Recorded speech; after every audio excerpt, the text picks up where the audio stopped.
Hello, I'm VR Critic, and welcome to my review of Mind: Path to Thalamus Enhanced Edition by developer Carlos Coronado. The game is available on Steam for a regular price of $8.99 USD, and as of the time of this review, it's on sale for only $1.79. Mind: Path to Thalamus is a first-person exploration puzzle game driven by a narrative. You'll travel through a variety of 25 environments, from caves to forests, through dynamic storms and peaceful afternoons, during both night and day. Your personal smarts and wits will be challenged, as there certainly isn't any hand holding you through the 40 different puzzles, some of which are secrets and have to be found. The main gimmick to solving puzzles are these woven wire-like balls. With your interaction hand, represented by a small white dot, you can pick up the wire balls, pulling the trigger on them once, then later pulling the trigger again to let them go in specific locations where they change the behavior of the environment around you, opening new paths and solutions to puzzles. In your opposite hand, you have a glowing rod, which you can pull and hold the trigger of to show a teleport bubble. The bubble glows red when you can't travel to its location, and green when you can, at which time you can let go of the trigger to teleport. You can also teleport by squeezing the grip buttons, which appears to work the same way as the normal teleport, only without the preview bubble to get in the way of your immersion. Alternatively, you can use artificial locomotion. Pressing the touchpad on your movement rod controller will slide you around, while pressing the touchpad on the interaction controller will rotate you in comfort mode, as it's known. The artificial walking speed is slow, so you'll take much longer to get around this way. As previously stated, Mind doesn't hold your hand in the slightest throughout your time playing. When you start the game, you're dropped right into a bit of story that makes no sense at the start, and then an environment and puzzle where you have to learn the game's mechanics for yourself. This is both good and bad. I'll talk about the gameplay first. It's completely left up to you to find out how the puzzles work and what actions do what. The most you'll get for guidance are occasional sentences of story narration that vaguely apply to the puzzle, which may or may not be helpful to you depending on how well you can understand double meaning clues. You can find these clues by looking at swarms of glowing light for a few seconds, which will then trigger the character to speak. Personally, the brutality of the puzzles didn't bother me that much, and I enjoyed it. The worst you'll face is some wandering around and backtracking, but you'll start recognizing solutions placed before you and get a hang of how to carry them out. Now to talk about the story, or what you can call the story.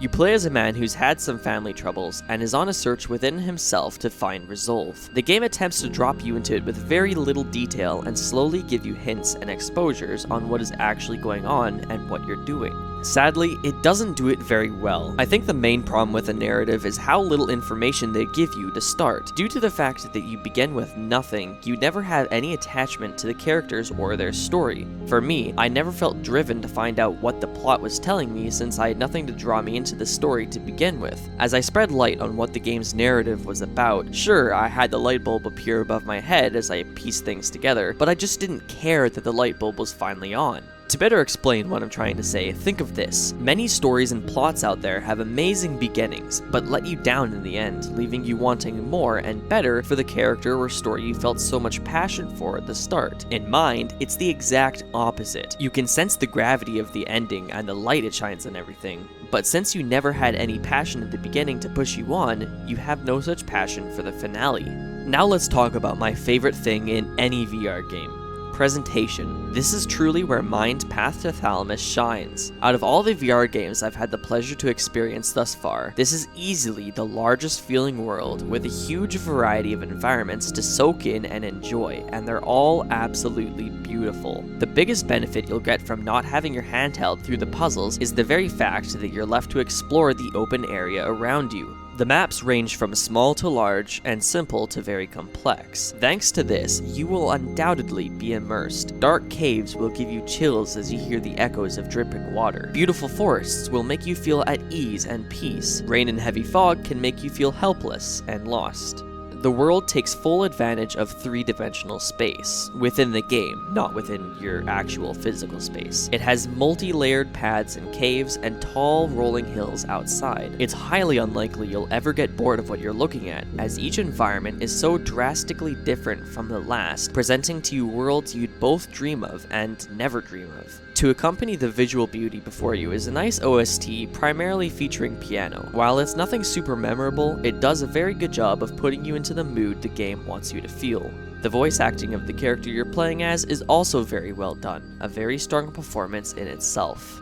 To play through all the puzzles once will take you roughly 4 hours, although I must say that I was very surprised to see it only took me that long. Due to the size and scope of the world, and how far you'll travel through it, I felt I had taken much longer than that. That's a feeling of presence I haven't experienced before. This may also be due to the fact that since your main method of transportation is teleporting, you'll really only be standing still and rotating while you play. I wouldn't suggest playing the entire game in a single go, as by the time I finished, my back and my neck were quite sore. You can play this game sitting down if you like, although I wouldn't suggest that either, as it could only take away from you being fully immersed.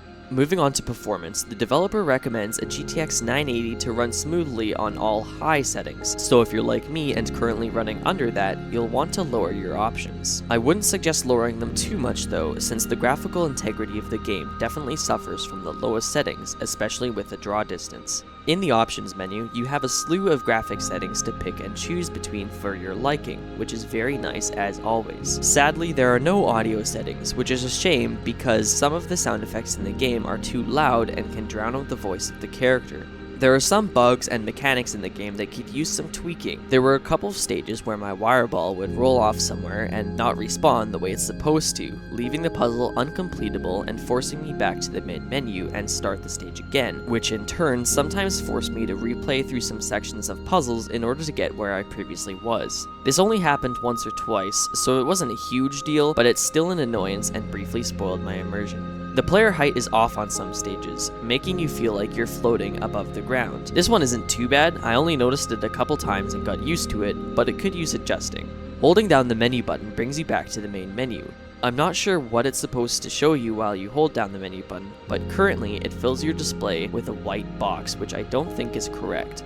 While you're on the main menu, the aiming rod is also misaligned with your real controller. Both of those menu issues should be easily fixable by the developer. The teleport mechanic could also use some tweaking. It's fantastic that the developer added it as a mode of transportation, since it opened the game to being played by a huge chunk of people not comfortable with sole artificial locomotion. However, it's quite often unclear if you're cheating or not. Was I supposed to be able to jump over this gap? Am I supposed to be able to look around the side of this blockage and teleport past it? You'll more than likely accidentally skip some puzzles by usage of the teleporter. I know for a fact that I did. On the other side of the coin, you'll likely become comfortable with the teleporting and not think of walking off an edge, for example. You'll be forced to walk off some cliffs with the artificial locomotion in order to proceed, since the teleporting tool will make it seem that you can't travel down far enough. Speaking of becoming reliant on teleporting, your trigger finger will probably get tired with how much you're using it. You can't simply spam the trigger to move forward, since the game requires you to hold it for a split second for the bubble to turn green before letting go. This can occasionally be irritating, as you'll sometimes let go too early multiple times in a row, especially if you're in a panic or rush. Mind Path to Thalamus was originally released 2 years ago, and as a result, we're lucky enough to now have the game cheaper than when it first launched at $12.99. So is the game worth its current price? Simply put, yes. I advise entering the game with the expectation of challenging puzzles and awe-inspiring beautiful views. There's also a slew of secrets and achievements to aim for, offering some replayability. Just don't bother playing it for the plot. With the prices of most other VR games right now being in the $10 to $30 range and typically having less to offer, Mind offers you a fully finished experience for under $10. And right now, you can get it for only $2 on the Steam Summer Sale, which you will regret missing. $2 for this entire experience? The presence? The game's beauty? There's no need to think about it. Go and pick it up right now while it's on sale. Thank you very much for watching. I hope you've appreciated this review. Feel free to critique my critique in the comments or on Reddit, and share your own thoughts and experiences with Mind Path to Thalamus. I should be getting my GTX 1080 soon, so look forward to seeing future reviews at their full graphical potential. And don't forget, if you have a game you'd like me to review, leave a suggestion and subscribe to see it, and more like this.